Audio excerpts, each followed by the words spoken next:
Heureuse de vous retrouver pour vous informer. Mesdames et messieurs, bienvenue à cette session d'information sur Kidactu Télévision. Voici l'ossature. Situation sécuritaire dans l'Est de la République démocratique du Congo au centre d'un tête-à-tête entre le président Félix-Antoine Tshisekedi et son homologue burundais Évariste Ndayishimiye qui séjourne depuis mardi à Kinshasa. Arrivé ce mercredi à Kinshasa, l'international congolais Héritier Louvumbu, après avoir dénoncé l'agression rwandaise dans l'Est de la République démocratique du Congo par son geste lors de la célébration d'un but marqué dans son club.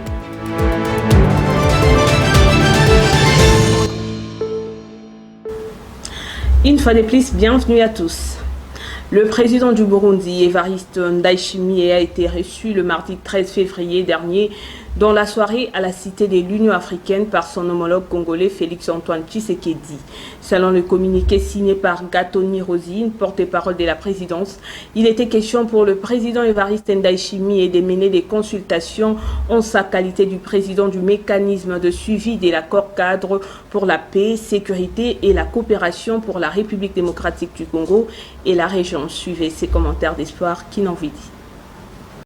C'est dans la soirée du mardi 13 février dernier que Félix-Antoine Tshisekedi Tshilombo avait reçu son hôte du jour, Évariste Ndayishimiye, président burundais, en visite officielle à la Cité de l'Union africaine à Mongalema. Cette rencontre entre les deux chefs d'État s'inscrit sur les consultations du mécanisme de suivi de l'accord cadre d'Addis Abeba, la sécurité en RDC et la coopération régionale. Signalant qu'à son arrivée dans la journée, Évariste Ndayishimiye a été accueilli à sa descente de l'avion à l'aéroport international de Njili par le Premier ministre de la République démocratique du Congo, Jean-Michel Sama Lukonde, accompagné des autres membres de son gouvernement. Plus d'une heure a duré ce tête-à-tête entre le président burundais Ndayishimiye et Félix-Antoine Tshisekedi Tshilombo. Autre chose dans ce journal, dans le cadre de la SADC, le président sud-africain Cyril Ramaphosa a levé l'option de dépêcher des 1900 soldats faisant partie de forces de défense de l'Afrique du Sud au sol congolais en mission des services. Cette opération militaire entre dans le cadre du déploiement des troupes spéciales de la SADC en vue de lutter contre le terrorisme dans l'Est de la République démocratique du Congo. Regardez. Ce déploiement prévu du 15 décembre 2023 au 15 décembre 2024 a été autorisé conformément aux dispositions de l'article 21 alinéa 2 de la Constitution de la République d'Afrique du Sud. Les dépenses budgétisées pour cette opération s'élèvent à un peu plus de 2 milliards de rand, soit environ 134 millions de dollars américains. La mission nommée SAMI DRC est déployée depuis le 15 décembre 2023, vise à soutenir le gouvernement congolais dans ses efforts pour rétablir la paix et la sécurité dans la partie orientale de la République démocratique du Congo, une région marquée par une recrudescence des conflits et de l'instabilité liée à la résurgence des groupes armés. Le dit déploiement intervient après le retrait de la force régionale de la communauté d'Afrique de l'Est, EAC en sigle, incitant le gouvernement à solliciter la SADC pour une solution plus efficace aux défis sécuritaires persistants dans l'Est de la République démocratique du Congo. Par ailleurs, le secrétaire général adjoint aux opérations de paix, Jean-Pierre Lacroix, a émis le 7 février 2024 un appel pressant aux forces négatives du M23 pour qu'ils mettent fin immédiatement à son offensive dans l'est de la République démocratique du Congo et qu'ils respectent la feuille de route de Luanda. Concernant les manifestations contre l'Union européenne et les organisations internationales accusées de complicité avec le Rwanda qui agresse la République démocratique du Congo à travers les forces négatives du M23, le gouvernement congolais a appelé la population au calme en l'exhortant à éviter des actes de violence. C'était lors du briefing presse du mardi dernier. Suivez le porte-parole du gouvernement, Patrick Mouyer. Aujourd'hui, dans l'essence de notre population, c'est l'attitude. Et nous sommes, nous, gouvernement, conscients justement de la prise des consciences que les Congolais ont pris par rapport à cette guerre. Nous pensons que c'est les résultats de tous ces efforts de plaidoyer que nous faisons. Lorsque des compatriotes vont dans la rue ou veulent manifester devant les chancelleries occidentales, ça veut dire qu'il y a une frustration par rapport justement à la persistance de la violence. Ce que nous condamnons ici, et c'est ce que les Congolais doivent noter partout où ils se trouvent, c'est qu'on peut manifester sa frustration, on peut manifester sa colère, mais on ne doit pas recourir à la violence ni à des voies de fait. Parce que malheureusement, dans les mouvements de masse, il y a toujours des gens qui s'infiltrent et qui parfois posent des actes qui dénaturent la volonté des départs. Et donc ici, il faut considérer que nous avons raison par rapport à la cause que nous portons, et parce que nous avons raison par rapport à la cause que nous portons, portons-la bien. Évitons d'être entraînés dans la violence, à la fois verbale ou physique. Évitons de tomber dans les pièges de la stigmatisation pour désigner, bon, lui c'est les coupables, yemundele boye. Tout ça, ce n'est pas ce dont nous avons besoin, parce que nous avons besoin, nous, d'aller vers la solution à ces problèmes et pourquoi pas utiliser les canaux des diplomates qui sont ici, qui travaillent pour la République démocratique, qui représentent leur pays en République démocratique du Congo. Donc de la population, nous attendons une attitude sereine, de calme. Poursuivons ces journaux. Vous les savez peut-être déjà, le vice-premier ministre de la Défense nationale et des anciens combattants Jean-Pierre Bemba est à nouveau en mission de travail dans la ville de Goma, où il a confirmé la parfaite collaboration entre les forces armées de la République démocratique du Congo, la MONUSCO et la SADC. Plus de détails dans ces reportages. La collaboration entre la MONUSCO et les FARDC est au beau fixe. La MONUSCO fait partie des opérations en cours aux côtés de l'armée régulière. La population est appelée à ne pas avoir une mauvaise compréhension vis-à-vis de la MONUSCO. Le vice-premier ministre, ministre de la Défense nationale, Jean-Pierre Bemba Gombo, l'a indiqué ce mardi 13 février 2024 à Goma, où il a séjourné. Je voudrais rassurer la population que la MONUSCO, avec qui nous sommes en réunion et qui fait partie des opérations, n'ait aucune inquiétude. La MONUSCO fait bien partie des opérations aux côtés des FARDC. Et je voudrais d'ailleurs leur en féliciter parce qu'ils font un travail remarquable. Je dis ça parce que je le vois et nous le testons. Ils sont à nos côtés et la population ne doit avoir aucune inquiétude. La MONUSCO sont nos alliés et travaillent à nos côtés. Je pense qu'il doit y avoir une incompréhension, certainement qui sont peut-être dues à des rumeurs qui sont fomentées, mais je peux vous dire et je peux vous attester que la MONUSCO est à nos côtés et combat à nos côtés. Il a confirmé l'arrivée jour après jour des éléments de la SADC qui combattent à côté des FARDC. La population de Saké doit savoir que tout est mis en œuvre, comme je l'ai toujours dit, pour la protection des populations de Saké, Goma et tous les alentours, et que l'objectif est de reprendre l'entièreté des territoires et de recouvrir l'intégrité territoriale. Je voudrais confirmer qu'effectivement la SADC et les troupes de la SADC combattent aux côtés de FARDC, aux côtés de tous nos alliés, et que je vous confirme qu'effectivement les éléments de la SADC arrivent tous les jours également et ils se tiennent vraiment à nos côtés et combattent à nos côtés. Tout est mis en œuvre pour la protection de la population, que ce soit à Saké ou aux alentours de Goma, a rassuré Jean-Pierre Bemba Gombo. C'est jeudi 15 février, le coup d'envoi de l'opération des sensibilisations, identification et enregistrement des femmes micro-entrepreneurs sera donné par le ministre de l'Entrepreneuriat, des petites et moyennes entreprises, Désiré Nzinga. Quelques villes de la République démocratique du Congo ont été ciblées pour cette première phase du lancement de ces projets qui aura besoin de femmes engagées dans l'agro-transformation et petite industrie à valeur ajoutée. Suivez. Comme promis par le président de la République dans l'axe 1 de sa vision pour un Congo uni, fort et prospère, consacré à la promotion de l'entrepreneuriat en République démocratique du Congo, et après l'exécution satisfaisante du projet d'appui au développement des micro, petites et moyennes entreprises PADEM-PME, le gouvernement de la République, par le truchement de mon ministère, lance les opérations de sensibilisation, identification et enregistrement des femmes micro-entrepreneurs pour le compte du projet Transform RDC. Cette activité débute le jeudi 15 février 2024 dans la ville de Kinshasa, Matadi, Goma, Bukavu, Bunia, Bujimaï et Kananga pour une durée de 90 jours. Et elle se fera gratuitement.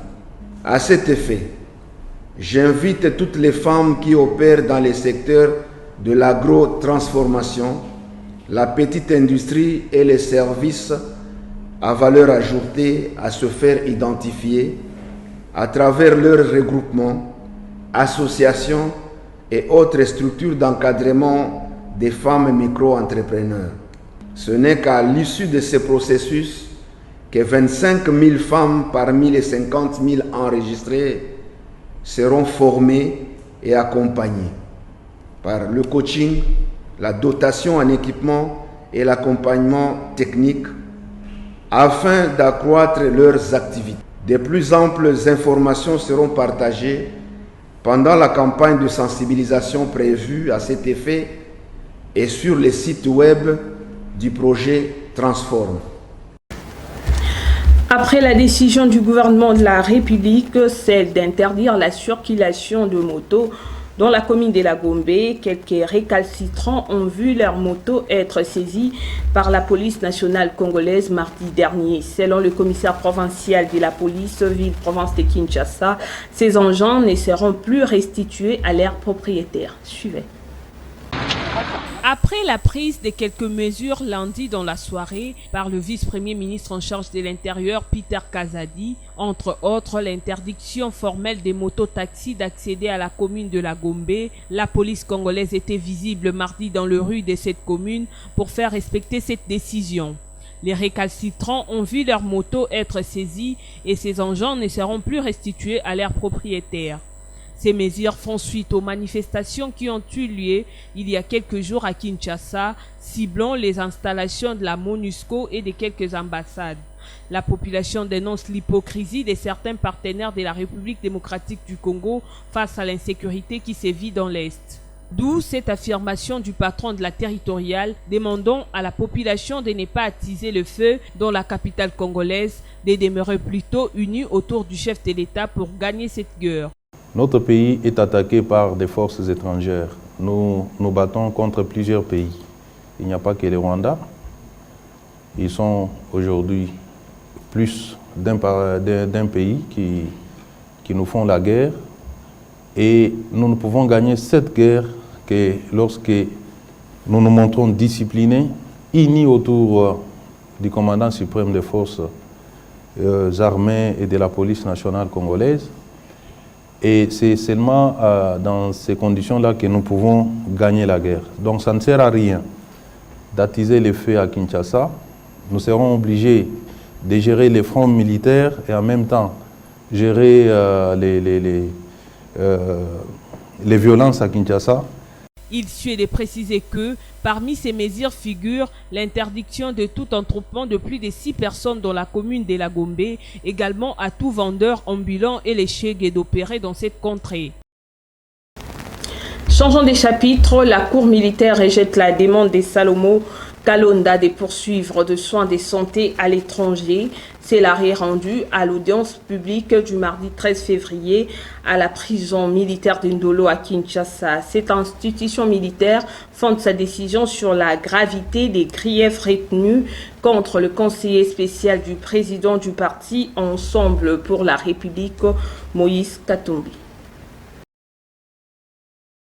Difficile à expliquer la situation sanitaire des Salomo Kalonda car les griefs retenus contre le conseiller de Moïse Katumbi sont graves. La demande de mise en liberté provisoire sollicitée pour des raisons sanitaires afin de lui permettre de se faire soigner à l'extérieur de la République démocratique du Congo a été donc rejetée par la Haute Cour militaire. Néanmoins, la Cour a recommandé à ce que Salomon puisse être soigné dans un de ces hôpitaux qu'ils ont choisis parce qu'ils sont d'accord et d'avis avec nous et par rapport à tous les rapports que dans l'état actuel des choses, M. Salomon ne peut pas être jugé s'il n'a pas eu de soins. Donc c'est dans l'impossibilité. Alors nous regrettons la décision de la Cour, mais on n'a pas de choix.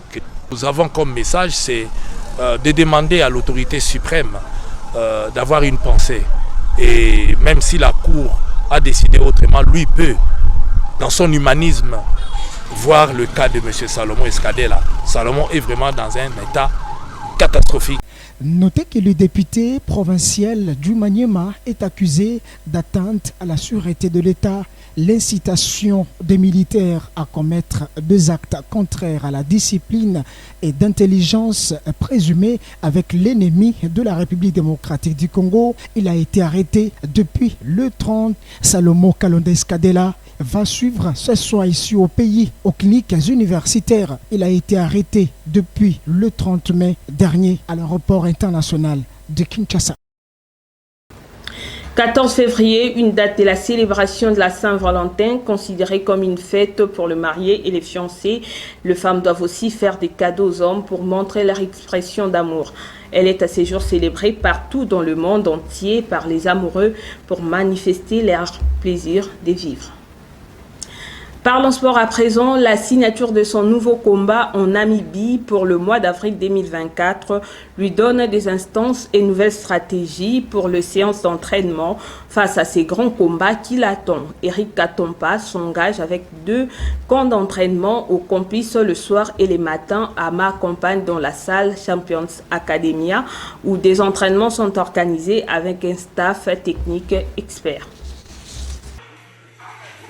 Eric Katompa, boxeur congolais le plus talentueux, poids super moyen et qui défend les couleurs de la République démocratique du Congo à travers l'Afrique dans cette discipline sportive, est engagé dans la préparation de son combat du mois d'avril prochain à Namibie où le contrat de ces derniers a été dignement signé avec 2 séances d'entraînement le jour. Ce pugiliste congolais déterminé à gagner ses combats est engagé dans des séances intenses d'entraînement pour renforcer sa performance et son endurance durant les combats. Ici, il est accompagné d'un staff technique et médical complet qui suivent son évolution quotidienne pour une bonne préparation et un bon encadrement. Notez que ces premières séances d'entraînement interviennent plusieurs mois passés après son combat du mois de novembre dernier en Russie où il a eu à remporter la victoire. Eric Katompa, boxeur et président de la commission des athlètes du Congo, s'engage dans ces séances avec foi et détermination pour mieux défendre le drapeau de la République démocratique du Congo à travers ces grands combats qui va occasionner encore des ouvertures au niveau de son classement africain et mondial et pour la boxe. Toujours en sport, sachez que l'attaquant congolais Héritier Luvumbu Nzinga séjourne depuis cet après-midi dans la ville de Kinshasa après sa suspension par la Fédération rwandaise de football pour son geste patriotique dénonçant les génocides dans l'Est de la République démocratique du Congo. Il a été accueilli au pied de l'avion par le ministre des Sports et Loisirs, Claude Kaboulou. Suivez.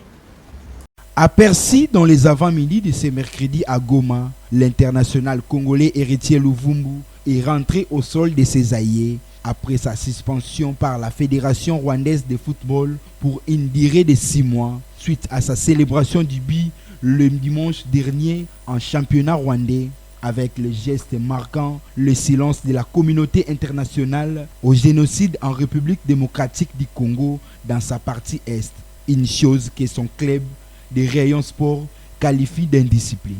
Dans un entretien avec un média de la place, l'ancien joueur de l'ASV Club dit que son contrat est encore en cours jusqu'au 31 mai de cette année, mais préfère quitter Kigali suite aux menaces dont il est victime. Pour ces gestes, la commission disciplinaire de la Fédération rwandaise qualifie cet acte d'insolence, de manque de respect pour la population rwandaise victime de diffamations sur l'affaire du M23 qui a levé l'option de lui suspendre pour la politisation du football, la participation à la diffamation du peuple rwandais et manque de respect et de ne pas vouloir reconnaître ses erreurs commises. Encore sous contrat jusqu'au 31 mai prochain, le pied gauche magique congolais ne va plus retrouver les gazons à Rwanda ni sa participation aux activités sportives dans le pays de Paul Kagame. Et selon d'autres sources, les joueurs seraient chassés du club. Et c'est depuis les après-midi de ce même mercredi que Héritier Luvumbu a regagné la capitale congolaise, accueilli par le ministre des Sports et Loisirs et le membre de sa famille. Cette affaire reste encore à suivre de plus près par les autorités sportives congolaises. Avant de terminer, parlons des valeurs nutritives. Que savez-vous de la carotte? Le détail dans ces commentaires.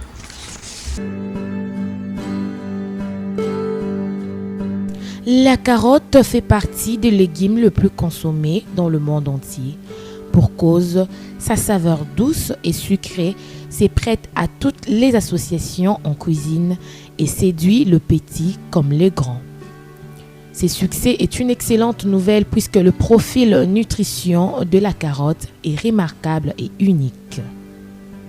Elle regorge des vitamines et des minéraux essentiels pour la santé, parmi lesquels nous pouvons citer la vitamine A, vitamine B6, vitamine K, vitamine BD, vitamine C, vitamine E, le fer, le phosphore, le potassium. La couleur foncée de la carotte provient de ses très nombreux pigments. Il contribue à prévenir plusieurs maladies, dont les maladies cardiovasculaires et certains cancers. Son jus améliore la capacité antioxydant et les taux de vitamine E dans le sang, en plus de diminuer les cholestérols et les triglycérides du foie et dans le sang. Pour rappel, retenons que la carotte est une excellente source de bêta-carotène, source de fibres douces, bonne teneur en vitamines du groupe B, favorise la santé des yeux et de la peau, fort pouvoir en antioxydants.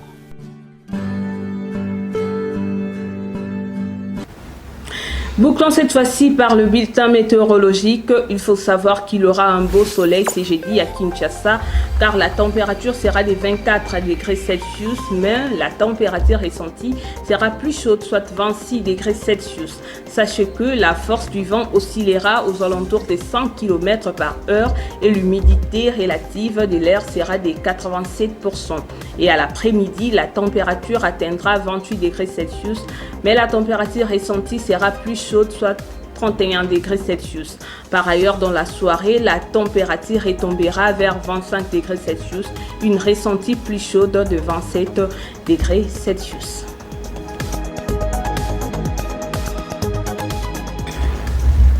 Ce journal touche à sa fin, mais avant de nous quitter, place au rappel des titres.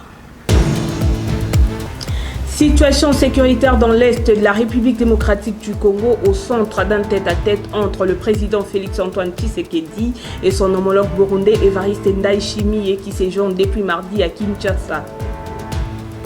Arrivé ce mercredi à Kinshasa, l'international congolais Héritier Luvumbu, après avoir dénoncé l'agression rwandaise dans l'Est de la République démocratique du Congo par son geste lors de la célébration d'un but marqué dans son club.